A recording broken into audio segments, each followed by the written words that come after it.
The glass of water trembled in Emma's hands as she watched her date's face contort with disgust. 23 years old, working 2 part-time jobs just to keep her studio apartment, she had scraped together enough money for bus fare to this upscale downtown restaurant, hoping her carefully ironed thrift store dress would pass for something more expensive. But now, sitting across from Derek, a guy she'd met on a dating app who'd insisted on this particular place here, she felt the familiar sting of shame burning in her chest. "Just water?" Derek's voice carried across their small table, loud enough that she noticed other diners glancing over. "Seriously? I mean, I know you're not exactly well off, but come on, at least order an appetizer or something." Emma's throat tightened. She had exactly $12.37 in her checking account, barely enough for tomorrow's lunch. The menu prices at Romano's Italian Bistro were more than she spent on groceries in a week. She'd hoped Derek might offer to pay, especially since he'd chosen the location, but his previous comments about women who expect free meals had made it clear that wasn't happening.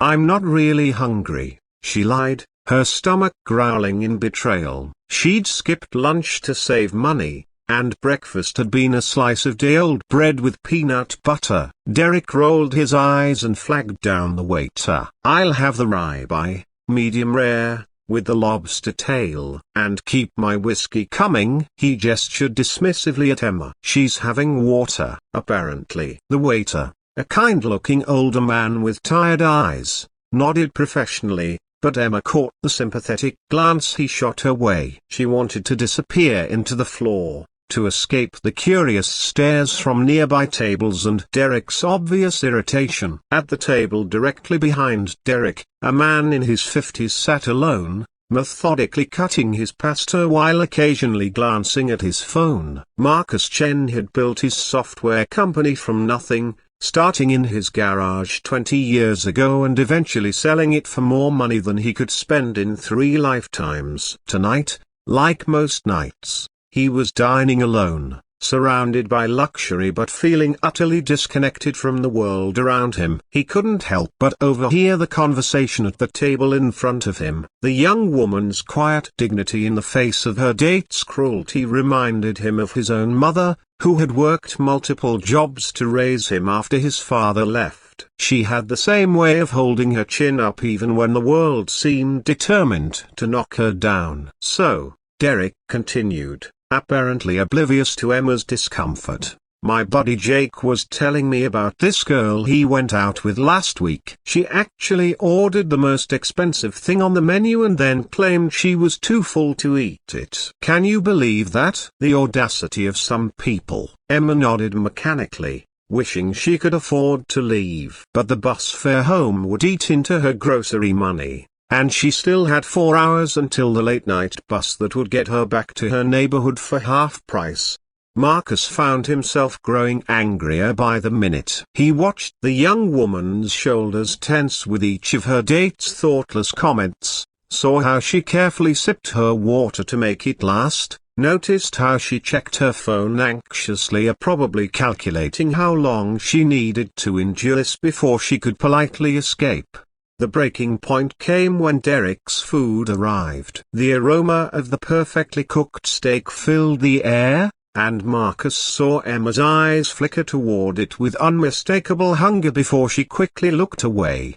Derek said loudly, taking an exaggerated bite. "This is incredible." "You sure you don't want anything?" "I mean, I'm not offering to pay or anything. Just wondering if you're really going to sit there all night drinking water." That was enough. Marcus quietly signaled a waiter. "Excuse me," he said in a low voice, "I'd like to pay for the young lady's meal at table 7, but I don't want them to know it came from me." "Perhaps you could tell them it's a promotion the restaurant is running, or that someone called in and prepaid for their table." The waiter's face brightened. "Certainly, sir. That's very generous." And, Marcus added, please have the chef prepare the seafood special and the chocolate souffle tilde copyright for dessert. Tell them it's complimentary for first-time diners or something. 5 minutes later, the waiter approached Emma and Derek's table with a warm smile. "Excuse me, folks,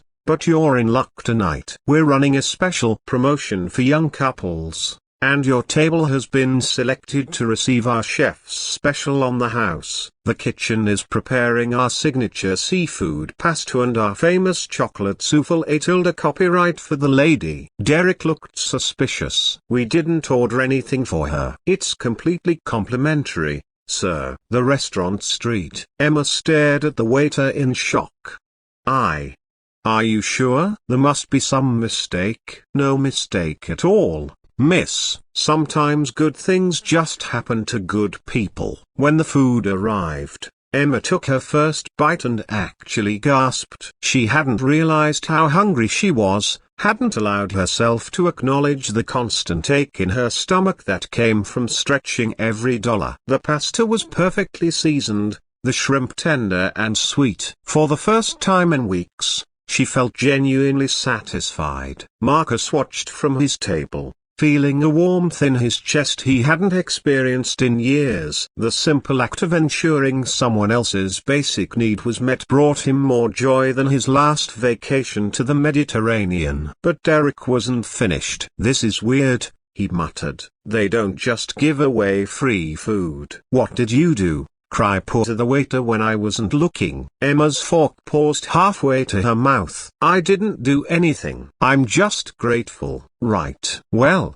don't expect this kind of charity to follow you around your whole life. You need to learn to stand on your own 2 feet. Marcus had heard enough. He stood up, left a generous tip, and walked over to their table. Both Emma and Derek looked up in surprise as this distinguished stranger approached them. "Excuse me," Marcus said, addressing Emma directly while completely ignoring Derek. "I couldn't help but notice you're dining alone tonight." Derek sputtered. "Hey, she's not alone. She's with me." Marcus finally looked at Derek, his expression coolly polite. "Oh, I'm sorry. I thought perhaps your companion had stepped away. You seemed so focused on your meal that I assumed the young lady was here by herself." The subtle insult landed perfectly. Derek's face reddened, but he couldn't quite figure out how to respond. Marcus turned back to Emma. "I'm Marcus Chen. I own a small marketing firm downtown,